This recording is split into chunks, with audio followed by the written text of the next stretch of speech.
आता एक मोठी बातमी आहे राज्यातील हवामानासंदर्भातली। महाराष्ट्रात गेल्या काही दिवसांपासून पावसाचा जोर वाढलाय। 16 जून रोजीही राज्यातील काही भागात जोरदार पावसाचा इशारा हवामान विभागाने दिलाय। सोमवारी कोकण, मध्य महाराष्ट्र आणि मराठवाड्यासह विदर्भातही पावसाची शक्यता आहे। काही जिल्ह्यांना पावसाचे वेगवेगळे अलर्ट देण्यात आलेले आहेत।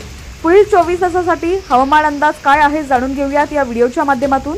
त्याआधी तुम्ही जर HPN मराठी न्यूज चॅनल पहिल्यांदाच पाहत असाल आणि अजूनही चॅनलला सबस्क्राइब केलेलं नसेल तर आत्ताच सबस्क्राइब करा, जेणेकरून आमचे अपडेट्स लवकरात लवकर तुमच्यापर्यंत पोहोचतील। मुंबईत 16 जून रोजी सामान्यतः ढगाळ वातावरण राहून जोरदार पावसाची शक्यता आहे। मुंबईसह कोकण विभागातील पालघर, ठाणे, रायगड, रत्नागिरी, सिंधुदुर्ग या सर्व जिल्ह्यात जोरदार पावसाचा इशारा दिलाय। रायगडसाठी पावसाचा रेड अलर्ट तर रत्नागिरी आणि सिंधुदुर्गसाठी ऑरेंज अलर्ट जारी करण्यात आलाय। तर पालघर, ठाणे आणि मुंबईसाठी पावसाचा येलो अलर्ट देण्यात आलाय।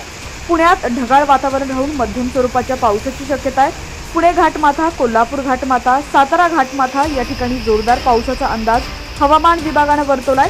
पश्चिम महाराष्ट्रातील उर्वरित जिल्ह्यांना हलक्या ते मध्यम स्वरूपाच्या पावसाची शक्यता आहे। छत्रपती संभाजीनगरमध्ये ढगाळ वातावरण राहून हलक्या पावसाची शक्यता हवामान विभागाने वर्तवली आहे। सोमवारी मराठवाड्यातील सर्व जिल्ह्यात हलक्या ते मध्यम स्वरूपाच्या पावसाचा अंदाज आहे। नाशिकमध्ये ढगाळ वातावरण राहून मध्यम स्वरूपाच्या पावसाचा अंदाज आहे। नाशिक घाटमाथ्यावर जोरदार पावसाची शक्यता असल्याने पावसाचा येलो अलर्ट जारी करण्यात आलाय। उत्तर महाराष्ट्रातील इतर जिल्ह्यात हलक्या ते मध्यम स्वरूपाच्या पावसाचा इशारा दिलाय। नागपूरमध्ये वादळी वाऱ्यासह आणि विजांच्या कडकडाटासह जोरदार पावसाची शक्यता हवामान विभागाने वर्तवली आहे। विदर्भातील सर्वच जिल्ह्यांना पावसाचा येलो अलर्ट जारी करण्यात आलाय। त्यात अकोला, अमरावती, भंडारा, बुलढाणा, चंद्रपूर, गडचिरोली, गोंदिया, नागपूर, वर्धा, वाशिम, यवतमाळ यासह सर्वच जिल्ह्यांचा समावेश आहे।